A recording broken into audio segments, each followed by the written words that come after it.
Doctors, what are you up to? Why have you got such an interest in piss? Just before we get started, today's episode is brought to you by our longtime friends over at Squarespace. More on them in just a bit. Hello everybody, welcome back to another episode of Brain Blaze. As always, hello there, I'm your host Simon Whammers here. Kevin. Hello Kevin, he writes me a script. Often it's Danny. Kevin is guest author, becoming ever more regular, which is nice, I have to say, because it means I get ahead on these scripts. And it gives me a little bit of a buffer, which I like. No one cares about this time, and just get on with the bloody episode. Most bizarre ingredients in modern medicine. Okie dokie, let's go. This is one of those ones where I'm like, why did I approve this? Is this interesting? This better be interesting, Kevin. And the introduction better be short. Don't have to get that cat o' nine tails out again. Modern medicine has come a long way from the days when cocaine, cigarettes, and bloodletting were the surefire cures for all diseases. And in a way, it's a shame. It'd be great if you go to the doctor and it's like, well, what do you do? He's like, well, you take 2 of these. What's that? It's a line of coke. And what's that? It's a packet of cigarettes.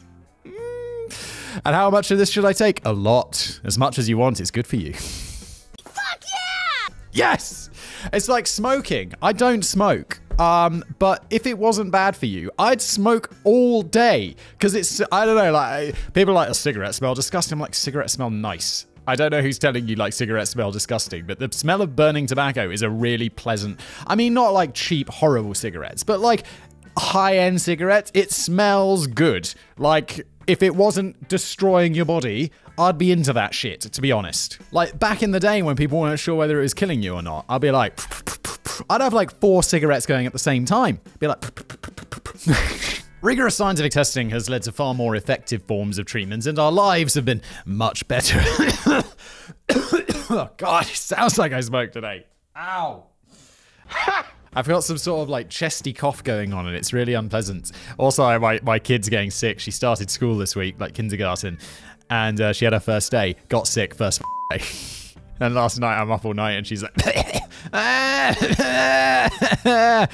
so I'm tired and also aware that I'm going to get sick. And when I get sick, well, my voice starts sounding like this. So I have to get these episodes done. I'm recording 5 Brain Blaze episodes today because I know that there's a good chance I'm going to get sick.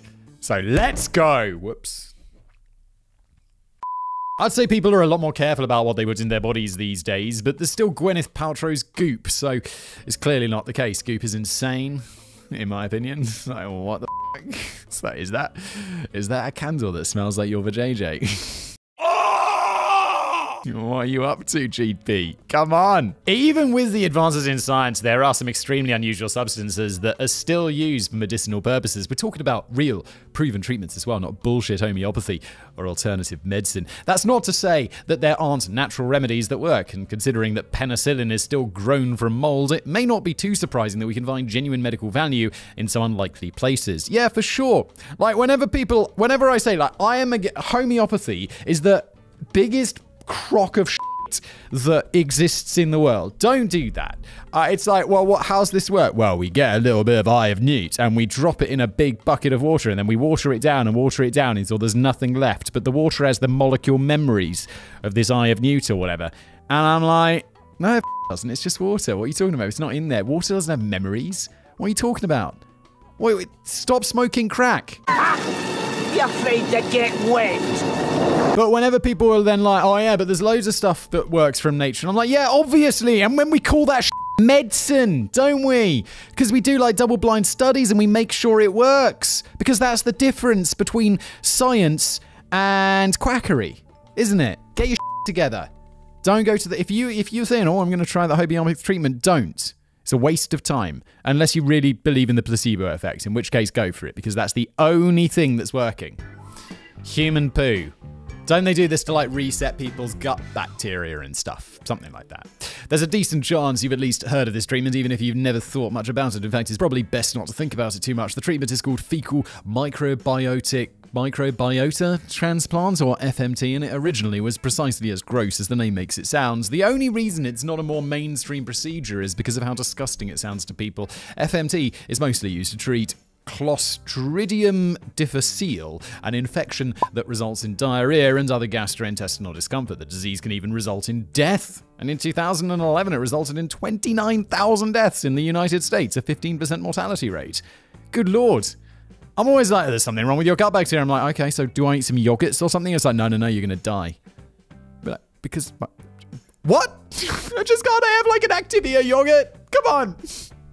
It's good for my gut bacteria. They say in the adverts. Or at least they did when I was a kid. I'm not sure if they do anymore. Fortunately, FMT was developed as an extremely effective treatment, just one that people aren't too excited about. The treatment works by taking a poop sample from a person with healthy gut bacteria and jamming it right up there. The fuck? Colonoscopies are never fun, and I can only imagine it's less fun when you know that they're going to be leaving a present inside you when they're done.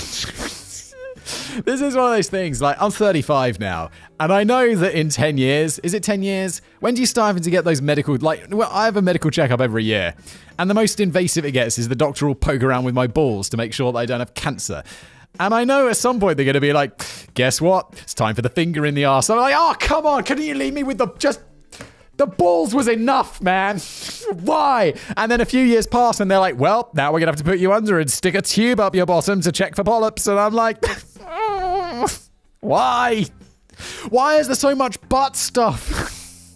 I'm not into this. I'm not into getting old. When can I have my robot body? Fortunately, new clinical trials have found a better way. Sort of. It absolutely blows my mind that people find this to be a more attractive alternative. Holy shit, is it, Kevin? But rather than inserting the donor feces via colonoscopy, patients now have the option to simply swallow pills made from it instead. The trials with fecal pills, rather than the more invasive transplant, were highly effective as well, and it's believed that this new alternative will make the treatment much more widely accepted. Eat my shit. I don't know, I'd kind of rather... I mean, other than the fact, if I'm having a colonoscopy anyway, just pop it in there. If I don't have to have a colonoscopy and I can just take a pill, I'll just take a pill. I got no problem eating shit. I love eating. I eat pieces of shit breakfast. I said eat my shit. Maybe I'm biased because I'm incapable of swallowing pills, instead having to chew them in order to get them down my throat. Dude, that sounds unpleasant. That's like when you've got such a cracking headache that you're like, oh yeah, I'll bite on this paracetamol, and then swallow it down. It's, oh my god, it tastes so bitter.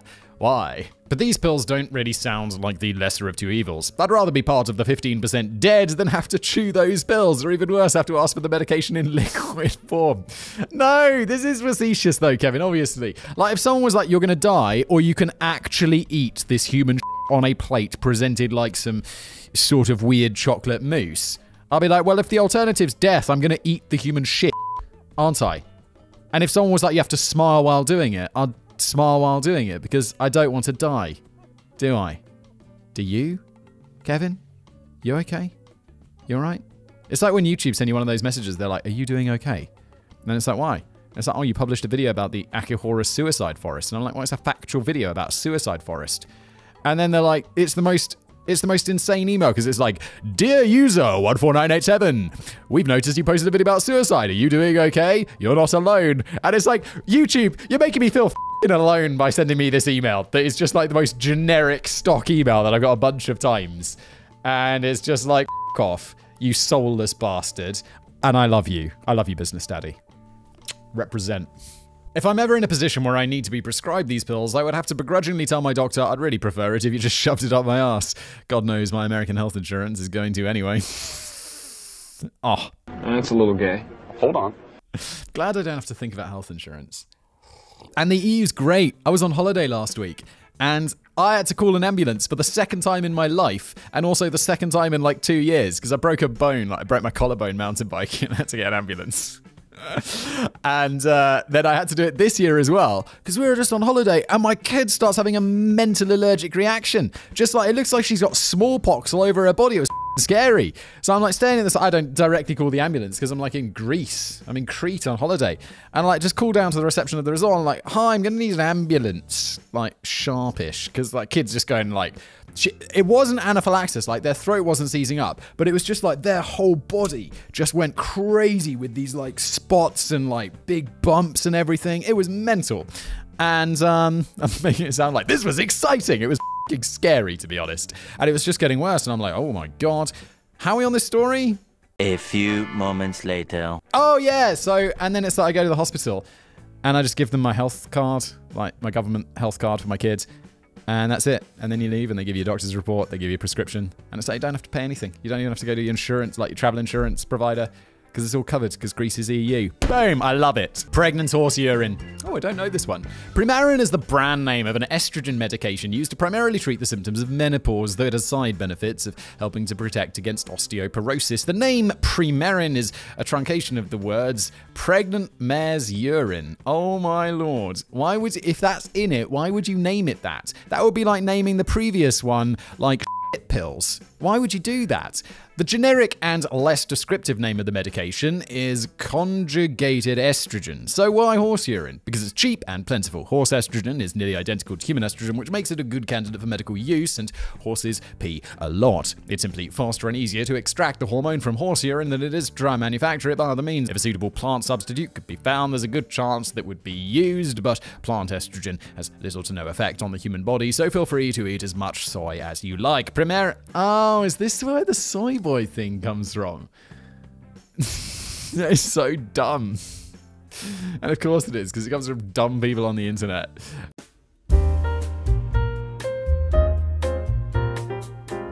Premarin has been used since the 1940s, and for a period of time it was even an ingredient in birth control pills. I can't help but find it a little ironic that urine from exclusively pregnant horses was used to treat people who either didn't want to or were no longer able to become pregnant themselves. So let me interrupt today's video to tell you about today's wonderful sponsor for a very long time here over on BrainBlaze, and that would be our good friends at Squarespace. Look, honestly, if you're watching this, you've probably already got a Squarespace website. Because if you've listened to me talk about it so many times, you're like, Simon, I listened to you and I got Squarespace. Well, fantastic. That's great to hear.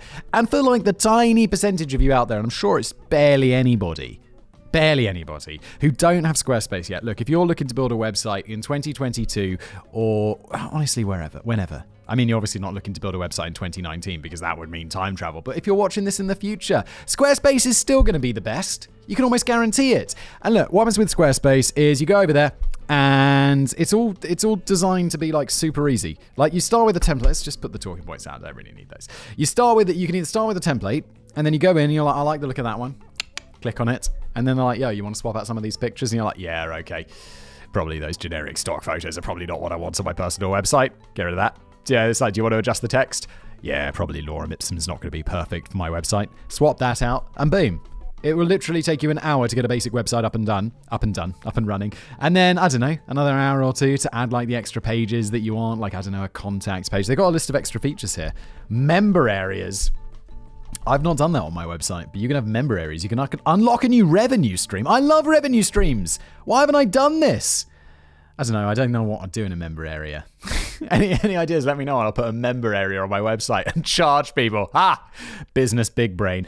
Email campaigns, collect donations, analytics, blogging tools, and you can connect your social media accounts. Of course you can. Blogging tools. It's all good, whatever you want to do. And also, do they have it on here?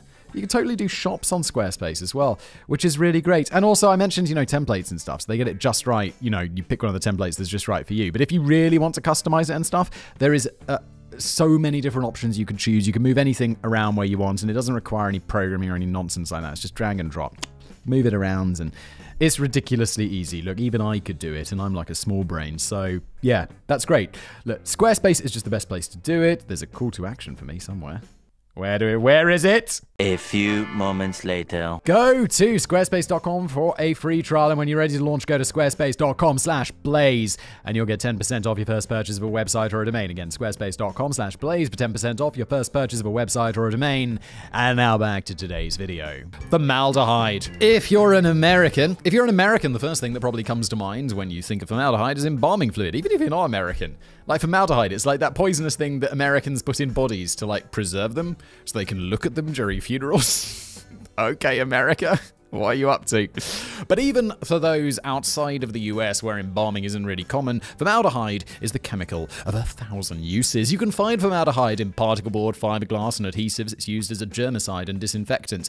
I did feel I knew it was used as a disinfectant. They use it to wash floors and stuff, right? Given the type of things it's used for, it's probably no surprise that formaldehyde is extremely lethal to humans. A dose of only 30 milliliters of the solution containing 37% formaldehyde is enough to kill an adult. Holy shit, that's not a big injection. Whoa. And you've almost certainly had it injected directly into your body by a doctor. What? Why? Formaldehyde is used in certain vaccines. No! Well, this is why we all know vaccines are a crock of shit. and we shouldn't take them, and we shouldn't give them to our kids. And just in case it's not blindingly obvious, that's sarcasm. Get your vaccines, you wackos. The chemical serves to render the virus inactive, thus allowing your body to build immunity to the virus without actually getting sick. Yeah, that science stuff can right off, though. I just think it gives kids autism and gives them chips in their body so Bill Gates can track us and the CIA can see through our eyes. Off, you mental f***s. We should give you polio or something. See how you like it. But if formaldehyde is so deadly to humans, why on earth would we use it in medicine? Well, we just explained that because it kills the virus in the vaccine, and I'm sure it's just a tiny amount. It's like Botox, paralyzes us, and it also paralyzes our muscles to make us look sexy and young. Or just weird. If you go too far with it, then you just look weird. It's like, why can't you move your face? What happened to you? As it turns out, your body actually produces formaldehyde on its own as part of your normal metabolic process, and it's really important. The not so technical version is that your body turns vitamin B9 into formaldehyde, which then turns into DNA and amino acids, which you need to rebuild and repair cells. What? That is not the answer I expected, and it's cool. The tiny amount of the chemical in a vaccine is not nearly enough to have any adverse effect on the human body. It does raise an interesting question, however. If formaldehyde is an important chemical that our bodies both produce naturally and have the ability to break down, why does it so quickly become toxic in small quantities? Oddly enough, we have absolutely no idea. That was a disappointing ending to the entry, wasn't it, Kevin?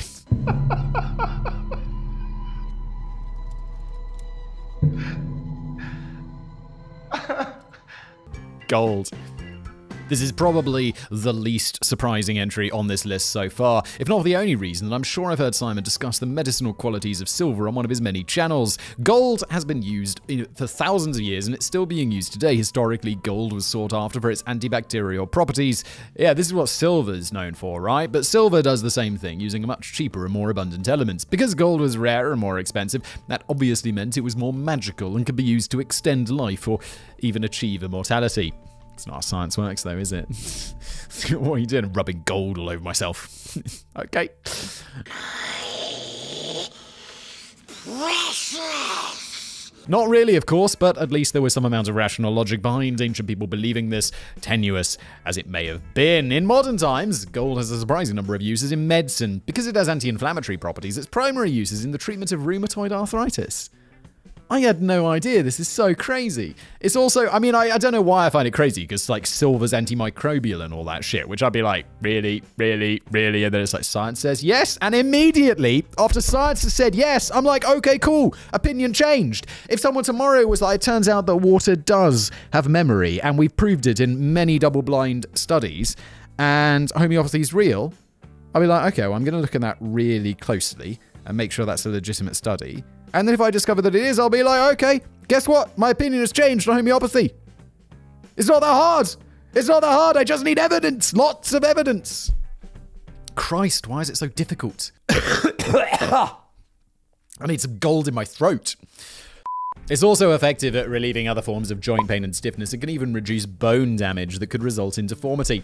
That's already pretty impressive results from what's little more than a shiny rock, but there's even more. Gold is currently being researched as a treatment for both HIV and cancer, and it was even shown to inhibit COVID's ability to replicate itself. Gold? Why is he? I can't believe this is real. It feels like I'm reading something by that cockface. Oh God, what's his name? The guy with the vaccines. The British guy. Who's now just like a grifter. Oh, what's his name? What's that bellend's name? I don't remember. Someone will let me know in the comments, or maybe we should just forget him, that he exists.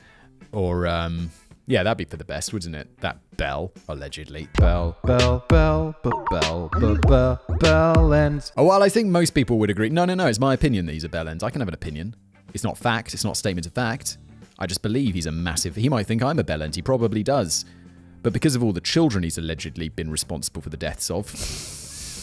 that is alleged. In my opinion, he's more of a bell. While I think most people would agree that a cure for cancer would be a fantastic thing, I really hope that this isn't it. The last thing society needs is for all the world's billionaires to become immune to cancer while the rest of us are killed by power lines and 5G radiation. Oh my God, I'm going to buy my gold right now. Snake venom. If you think we're going to talk about using low doses of snake venom to gradually gain an immunity, also known as Mithridatism. Sorry to disappoint you, though that technique can work. The venom isn't actually medicine, it's still poison, and you're just trying to cheat the system. You may also have thought of anti-venom, however, snake venom isn't actually an ingredient in that. Though venom is used to make it, it is injected into larger domestic animals like horses who can survive the dose of poison. Their antibodies are then harvested and used to make the anti-venom. Is that really still how we make anti-venom? I feel like that's some 19th century shit. Sometimes you're like, then that's how we still do it, and you're like, holy shit, okay. We can't just make that shit in a lab. We can make like synthetic drugs. Like we've been like, okay, so that's a poppy and it's opium. And scientists have been like, cool, let's take that into the lab and make it crazy. And so we don't have to like go harvesting poppies or like synthetic cannabinoids and all of this stuff. And we haven't managed to do it with venom. Come on, scientists, get it together. I know it's different because it's like antibodies and all of that. I know this science is complicated. I have a small brain. But I'm just surprised that we're still injecting horses with poison and then harvesting their blood. It's weird, isn't it? It's just weird. There's this horse and it's got like one leg's like having venom pumped into it. The other arms at the other legs. Horses don't have arms. The other legs like having the venom, the blood coming out and it being like spun up in a centrifuge. Weird. No, sir, I don't like it. What we're actually talking about is captopril, the world's first ACE inhibitor. Patented in 1976 and approved for medicinal use in 1980, captopril is made using peptides from the venom of highly toxic Brazilian viper. Though other ACE inhibitors have been developed since, captopril is still in use today. For the unfamiliar, ACE inhibitors, thank you, Kevin, I was unfamiliar, although I have heard of ACE inhibitors for some reason. They're used to treat high blood pressure and heart disease, that's why, and they're often administered immediately following a heart attack. I'm sure we'll all rest easier knowing that should we ever suffer a life-threatening heart attack, doctors will be happy to treat us with highly toxic snake venom. I'm fine with it. Like I'm fine eating the pills. I'm like, look, science has done its thing. Science is amazing. Let us trust in science. All hail. Rooster combs. What the is a rooster comb? Is that weird thing by it's like is it on the back or on the front? That weird thing that a rooster has. Also known as a cock. Did you know that the red, fleshy bit on top of a rooster's head is referred to as a comb? Apparently I did, Kevin. You're welcome. It's not surprising that these would have been used as medicine at some point in history. After all, a rooster comb is just a poor man's rhino horn, and we all know that rhino horn can be ground up to treat literally every disease in the world. That's why I take my rhino horn every day. Not really. I'm not illegally harvesting rhino horns. Please don't, you know. FBI, open up! It doesn't treat any of them effectively, and please leave the poor rhinos alone, but it isn't outrageous to think rooster combs could have been used in old-timey medicine. However, as far as I can tell, they never actually were. Wait.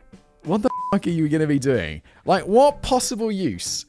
I mean, I know we've talked about horse piss and all of this stuff so far, but what possible fucking use is that rooster comb going to be? What is that going to be used to treat?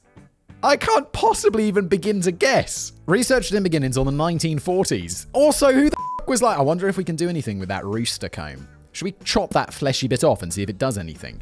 What are you up to? And then the medicine was only used on animals. It wasn't until the 1980s that rooster combs first entered the fray as an ingredient in human medicine, and they wouldn't receive FDA approval until the 1990s. So it really does something. What the hell is it actually going to do? Rooster combs contain a substance known as hyaluronan. The same substance is found in humans, where it both cushions joints and acts as a shock absorber. Hyaluronan can be extracted from rooster combs and injected into arthritis patients to reduce the pain and discomfort that can result from not having enough of this cushioning material in their joints. What the fuck? Really?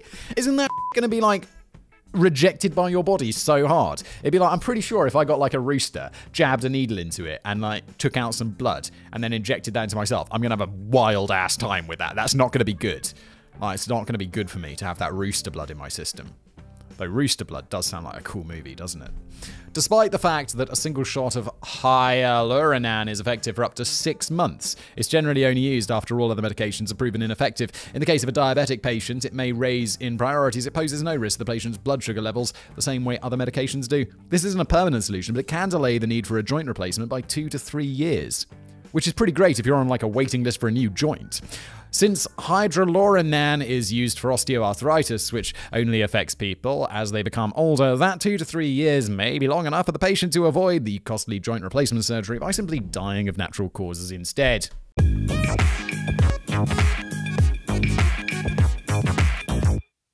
Postmenopausal urine. What the f*** are we doing with piss? Doctors, what are you up to? Why have you got such an interest in piss? We started with human shit will be ending with human piss. We've literally come full circle.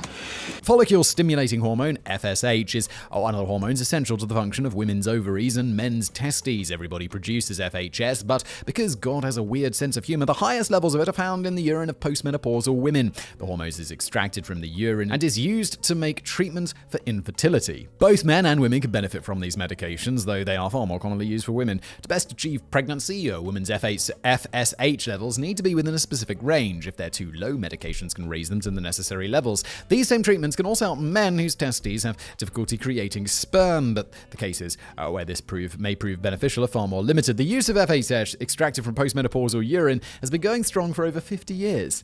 And since it's proven to be effective, there's no reason to think that it's stopped going to be effective anytime soon. It's hardly guaranteed to induce conception, but regulating a woman's FSH levels could be a crucial step for achieving pregnancy the fun way, rather than using IVF. So remember, the next time you and the missus are having difficulties in the bedroom, just reach for the bottle of Grandma's Gold showers. No, Kevin, no!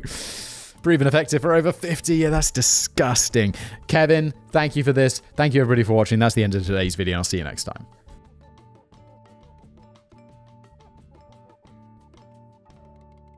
It'd be great if you go to the doctor and it's like, well, what do you do? It's like, well, you take 2 of these. What's that? It's a line of Coke. And what's that? It's a packet of cigarettes. And how much of this should I take? A lot. As much as you want. It's good for you.